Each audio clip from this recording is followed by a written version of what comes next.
ሰላም ተኸታተልቲ እዛ ቻነል ናብ ማሕበራዊ ቁጠባዊ ፖለቲካዊ ኩነታት ናብራና ብጃመይ ንምምልካት መክተያ ስለዚ ሼር ሳብስክራይብ ምግባር ኣይትሕመቑ። ሰላም ተኸታተልቲ እዛ መደብ ከመይ ቀኒኹም? ከም ዝፍለጥ ኣብዚ ቅነ እዚ ዓዲ እንግሊዝ ብናይ ሕሉፍ የማናውያን ወይ ከዓ ፋር ራይት እንግሊዛውያን ሰልፊ ተናዊፃ ኣላ። እዚ ሰልፊ እዚ ካብ ምንታይ ተበጊሱ እንታይ እዩ ዕላምኡ ንሕና ከም ስደተኛታት እንታይ ኢና ክንገብር ዘለና ኢልካ ምርኣይ ኣገዳሲ ይመስለኒ። ስለዚ ሎሚ ብዛዕባ እዚ ሰልፊ ናይ ሕሉፍ የማናውያን ኣብ ስደተኛታት ዘስዕቦ ዘሎ ምሽባርን ነውጥን ብዛዕባኡ ክዛረብ እየ ማለት እዩ። ኣብ ዝሓለፈ ሰሙን ብፍላይ ከዓ ብዕለት 29 ሓምለ ኣብ ሳውስፖርት ዝበሃል ክፋል ዓዲ እንግሊዝ ሓደ መንእሰይ ወዲ 17 ዓመት ኣብ ናይ ዳንሲ ምዝንጋዕ ወይ ከዓ ናይ ዳንሲ ልምምድ ዝነበራ ህፃናት ኣትዩ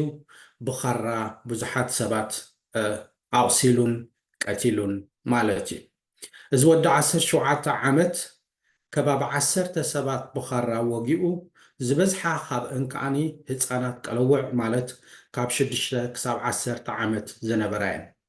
እዚ ኣብ ሳውስፖርት ዘጋጠመ ሓደጋ ድሒሩ ከም ዝተፈለጠ ብዙሓት ኣብ ኣስጋእ ኩነታት እኳ እንተለዉ 3 ህፃናት ግን ህይወተን ሓሊፈን። እተን 3 ህፃናት ህይወተን ዝሓለፋ ሓንቲ ኢሲ ትበሃል ጓል 7 ዓመት፣ ቢቢ ትበሃል ጓል 6 ዓመት ከምኡውን ኣሊስ ትበሃል ጓል 9 ዓመት ህይወተን ክሓልፋ ከለዋ ብዙሓት ካልእ ከዓኒ ከባቢ 7 ዝኾኑ ማለት እዩ 5 ብፅኑዕን 2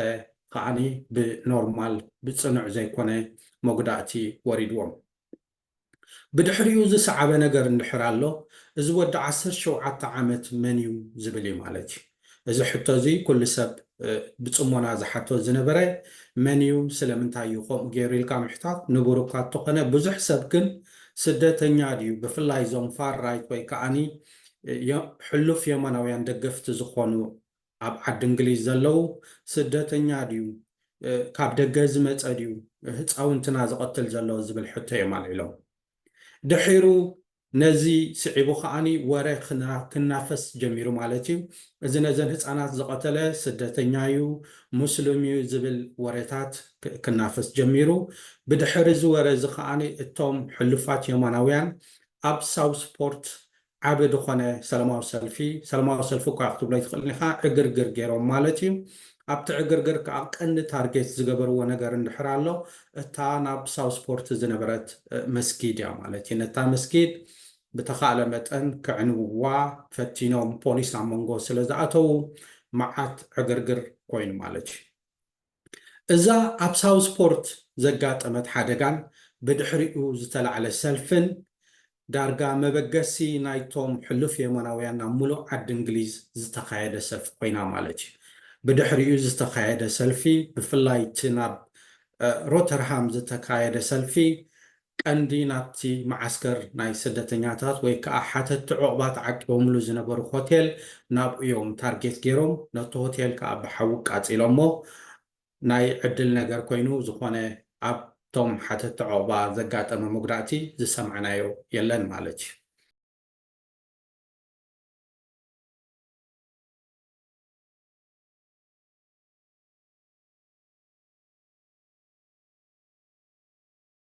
ስለዚ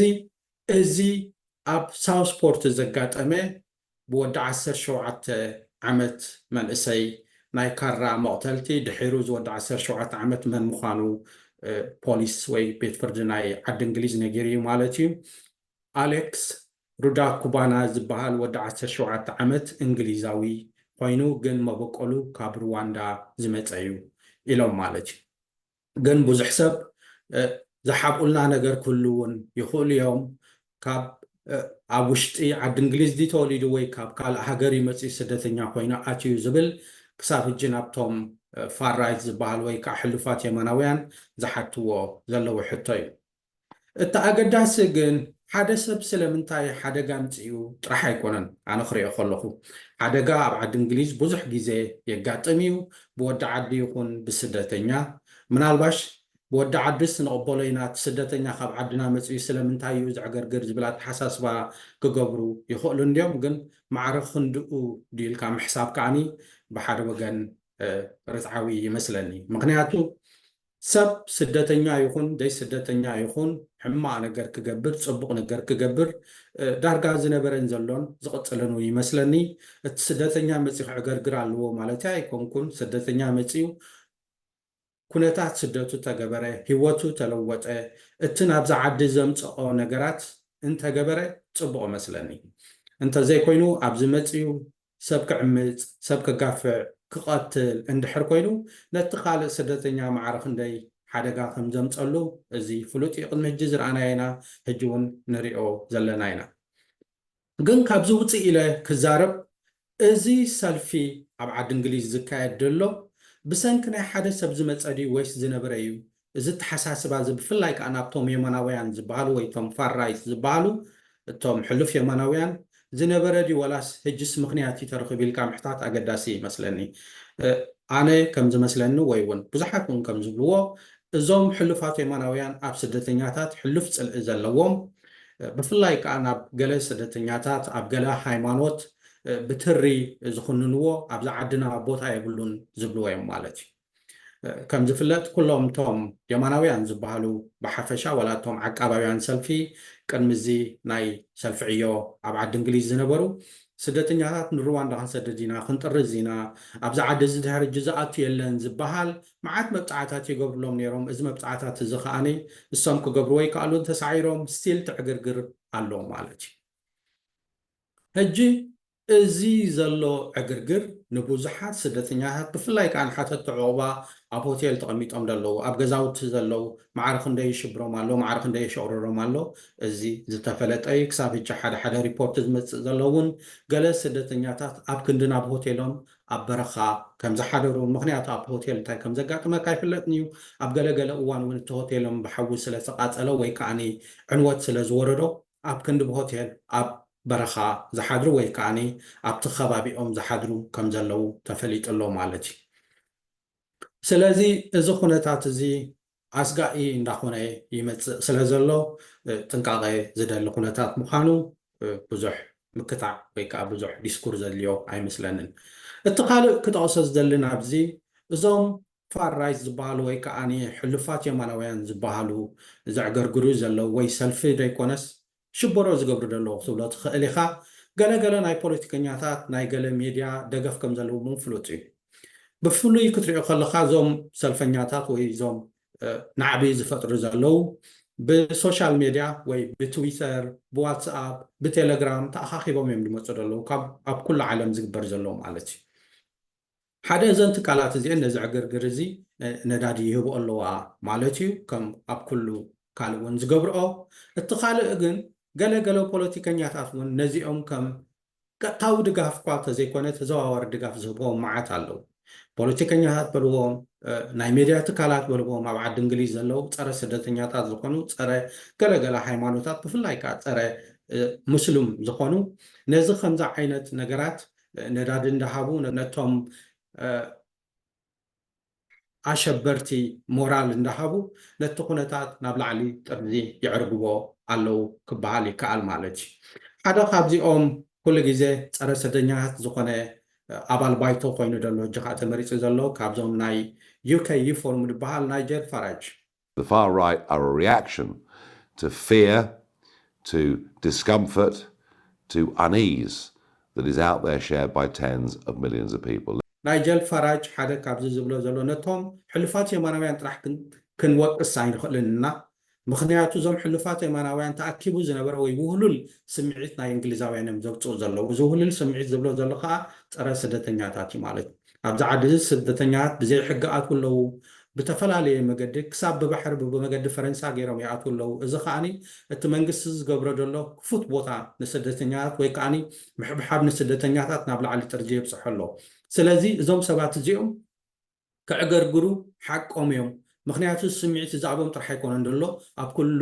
ህዝቢ ናይ ዓዲ እንግሊዝ ወይ መብዛሕቲ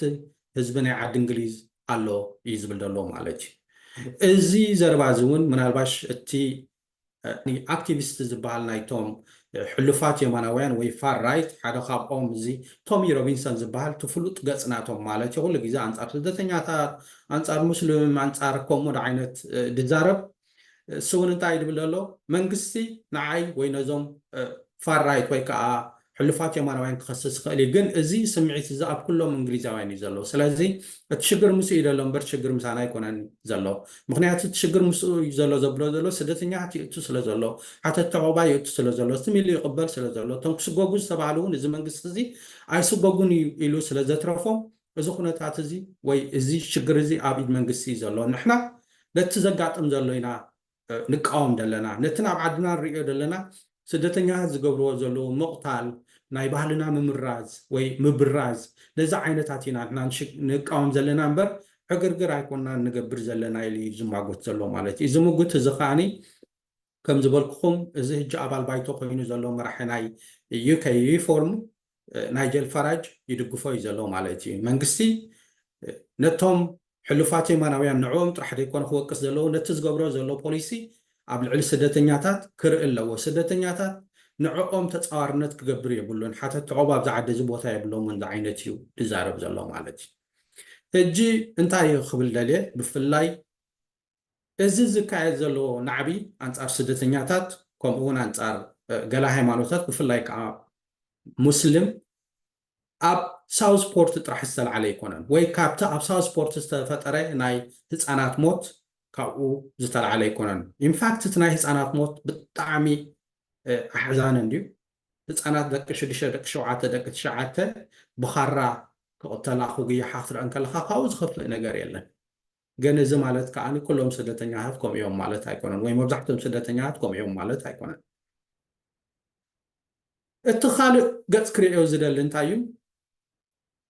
እዚ ናዕቢ ይካየድ ኣሎ ብዙሓት ሰባት እውን ናብኡ ዝሳተፉ ኣለዉ ከም ዝበልክዎ ንሓተት ተዕባን ስደተኛታት ድማ ምሽቕራር ይፈጥር ኣሎ ግን ብኣንጻሩ ገለ ተስፋ ዝህበካ ነገራት ኣሎ ምክንያቱ ኣንጻር እዚ ናዕቢ ካልእ ሰልፊ ከዓ ይካየድ ኣሎ ናብ ዓዲ እንግሊዝ እዚ ሰልፊ እዚ ንስደተኛታት ዝድግፍ ነዚ ናብ ዓዲ እንግሊዝ ዝካየድ ዘሎ ዕግርግር ዝኩንን ዓዲ እንግሊዝ ከዓኒ ሓንቲ ውሕስቲ ሃገር ንኩሉ ሰብ ሃይማኖቱ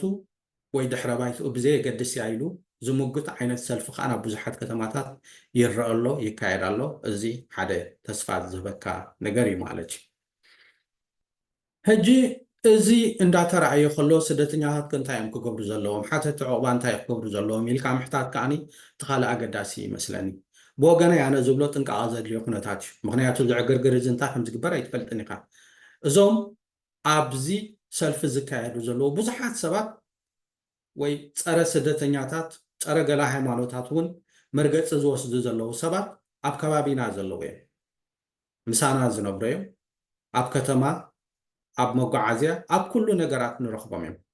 ሕጂ እዚ ኩነታት እዚ ሓደ ስጋት ይፈጥረልካ እዩ እዚ ስጋት እዚ ከዓ ጥንቃቐ ክትገብር ከም ዘለካ ዘተሓሳስብ እዩ ማለት እዩ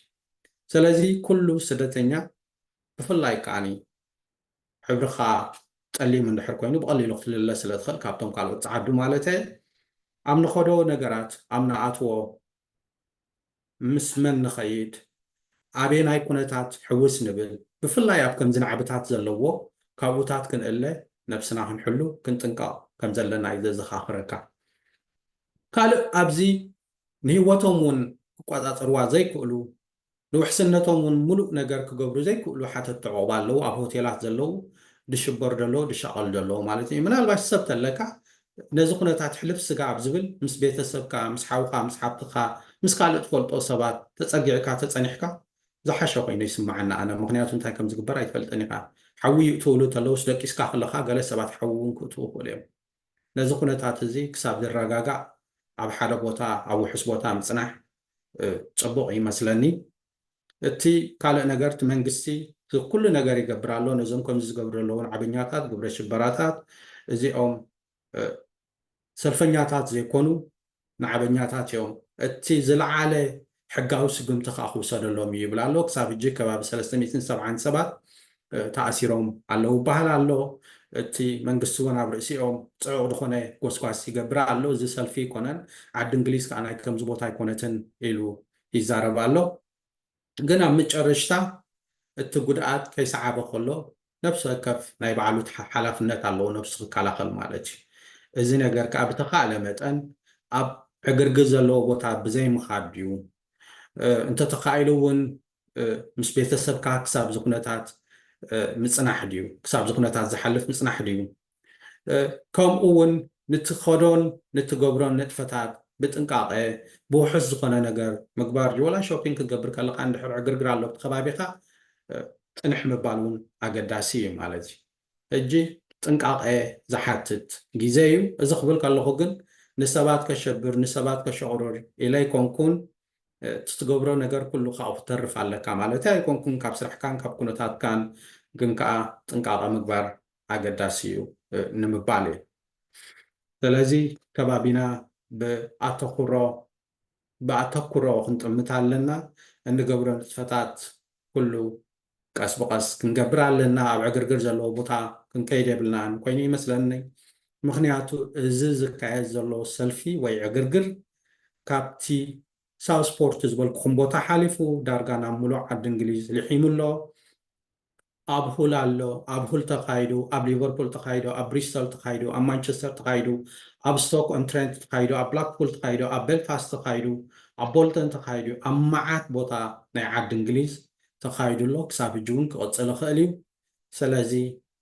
ኩነታትና እንዳተዓዘብና እንገብሮ ነገር ብጥንቃቐ ክንከይድ ፅቡቕ ይመስለኒ ብፍላይ ከዓኒ ሓተቲ ዕቑባ እንድሕር ኮንኩም ኣብቲ ዘለኹምዎ ከባቢ ምናልባሽ እውን ሓጋዚ ደጋፊ ስለ ዘይብልኩም ኩሉ ነገር ብጥንቃቐ ምዕዛብ ኣገዳሲ ይመስለኒ ሰናይ ግዜ ሰላም ተኸታተልቲ እዛ ቻነል ናብ ማሕበራዊ ቁጠባዊ ፖለቲካዊ ኩነታት ናብራና ብጃመይ ንምምልካት ክፍተያ ስለዚ ሼር ሳብስክራይብ ምግባር ኣይትሕመቑ